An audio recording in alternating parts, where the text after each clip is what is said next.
Baik, Assalamualaikum warahmatullahi wabarakatuh. Perkenalkan, nama saya Mela Muspita, saya dari Lokal 4B Ekonomi Syariah, Fakultas Ekonomi dan Bisnis Islam, Institut Agama Islam, IAIN Kerinci. Nah, di sini saya akan sedikit menjelaskan tentang materi saya, yaitu tentang pasar modal dan problematikanya. Sebagai tugas mata kuliah Fikih Muamalah Kontemporer, yang dosen pengampunya adalah Bapak Irwanto, SSY MA. Baiklah, di sini kita lanjut ke pembahasan pertama, yaitu tentang pasar modal. Nah, ada beberapa definisi tentang pasar modal, yaitu adalah suatu pasar, tempat, atau berupa gedung yang disiapkan guna memperdagangkan surat-surat berharga berupa saham, obligasi, suku, dan reksadana. Nah, dengan menggunakan jasa para perantara perdagangan efek. Nah, kegiatan pasar modal adalah kegiatan investasi. Lalu apakah investasi itu? Investasi adalah kegiatan penanaman modal baik secara langsung maupun secara tidak langsung. Nah, dengan harapan apa? Dengan harapan pada waktunya nanti pemilik dari modal mendapatkan sejumlah keuntungan dari modal yang telah ditanamnya tadi. Nah, pasar modal adalah suatu wadah yang mempertemukan emiten sebagai pihak yang membutuhkan dana dengan investor sebagai pihak yang menyediakan dana. Lalu apakah emiten itu? Emiten adalah suatu perusahaan yang membutuhkan sumber dana. Nah, dengan cara apa dia mendapatkan dana tersebut? Dengan cara dia menjualkan efeknya kepada pihak yang membutuhkan efeknya tadi atau surat-surat berharganya. Dia menjualkan efeknya kepada investor. Nah, dengan imbalannya nanti dia mendapatkan sumber pendanaan untuk mengembangkan suatu usahanya atau suatu perusahaannya. Nah, dalam kita berinvestasi ada beberapa hal yang harus kita perhatikan. Nah, yang pertama, emiten dia harus mengungkapkan data perusahaan secara lengkap dan menyeluruh sebagai persyaratan agar investor memiliki kepercayaan untuk membeli saham atau menginvestasikan dananya kepada perusahaan tersebut.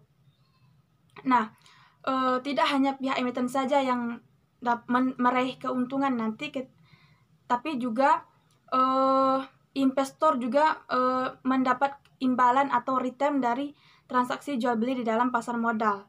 Nah, agar transaksi di dalam pasar modal itu berlangsung secara teratur, wajar, dan efisien, maka perlu keterlibatan beberapa pihak. Yang pertama, seperti harus adanya OJK atau Otoritas Jasa Keuangan, Bursa Efek Indonesia atau BEI, KPEI, KCEI, atau perusahaan efek atau lembaga perusahaan efek lainnya yang bisa menunjang dari kegiatan transaksi di pasar modal tersebut. Nah, pihak inilah yang nantinya akan menjamin atau memfasilitasi kebutuhan di dalam transaksi pasar modal tersebut. Nah, dengan adanya pasar modal, aktivitas perekonomian menjadi meningkat karena pasar modal menjadi alternatif pendanaan bagi perusahaan untuk dapat meningkatkan perusahaan tersebut dan memiliki dampak positif bagi suatu negara dan maupun masyarakat luas. Nah, instrumen-instrumen yang ada di dalam pasar modal itu sendiri seperti saham, obligasi, suku, reksadana akan kita ulas satu persatu. Misalkan ada saham. Nah, saham itu adalah bukti surat kepemilikan dari suatu perusahaan tersebut. Nah, jika kita ingin menginvestasikan dana kita melalui saham, saham itu pun terbagi menjadi dua. Ada saham preferen dan ada juga saham biasa. Saham biasa itu pun terdiri dari saham syariah dan juga saham biasa lainnya. Kita mulai dari saham preferen. Saham preferen ini tidak sembarangan orang yang dapat memiliki saham preferen. Karena apa? Saham preferen hanya dimiliki oleh orang yang memiliki modal yang cukup tinggi dan nantinya modal yang telah diinvestasikan oleh pihak investor kepada perusahaan tersebut dengan modal yang cukup besar dan akan mengikuti yang namanya rapat pembagian saham. Nah, jikalau kita hanya berinvestasi kepada saham-saham biasa dan dengan modal yang cukup dibilang relatif rendah, maka kecil kemungkinan kita akan mengikuti yang namanya rapat pemegang saham nantinya. Nah, di dalam saham ada saham syariah dan saham biasa. Jikalau saham syariah, maka instrumen-instrumen yang ada di dalamnya juga berbasiskan syariah. Misalnya, tidak boleh adanya berbau yang berdampak kepada kemudaratan. Misalkan perusahaan yang memproduksi rokok, setelah kita ketahui bahwa rokok memiliki mudarat, maka jika saham yang memproduksi rokok itu termasuk ke dalam saham yang konvensional atau tidak syariah, seperti itu.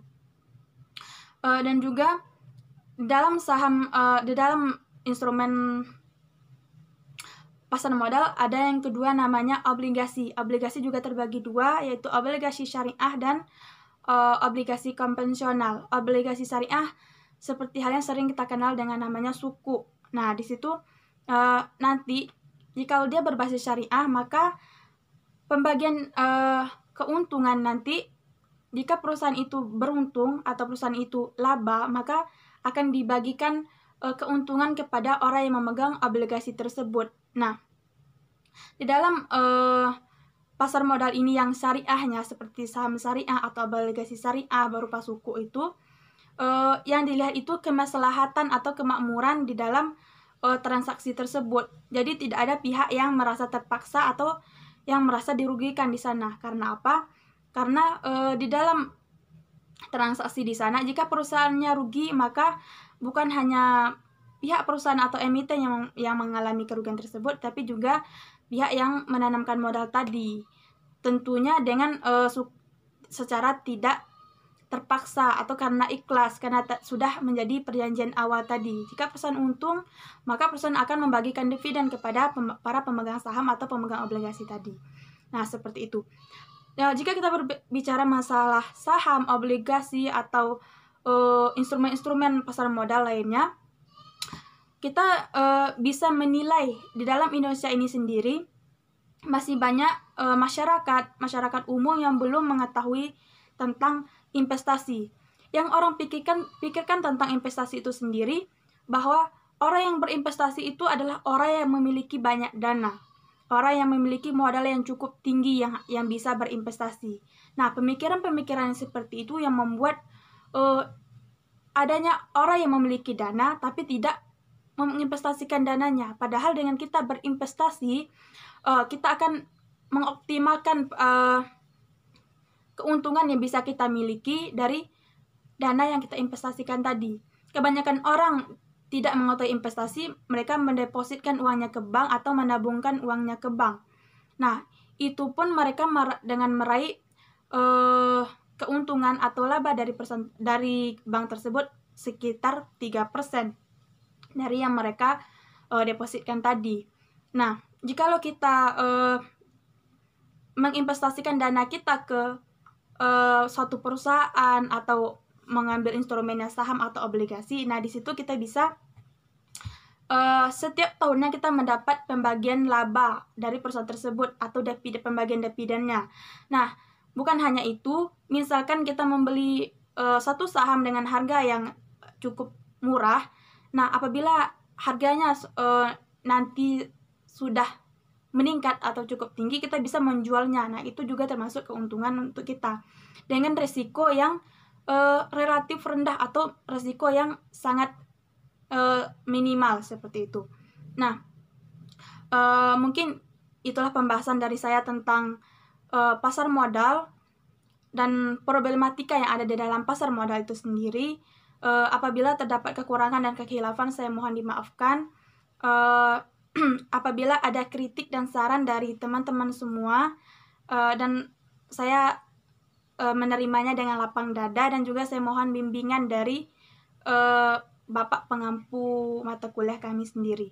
Terima kasih. Wassalamualaikum warahmatullahi wabarakatuh.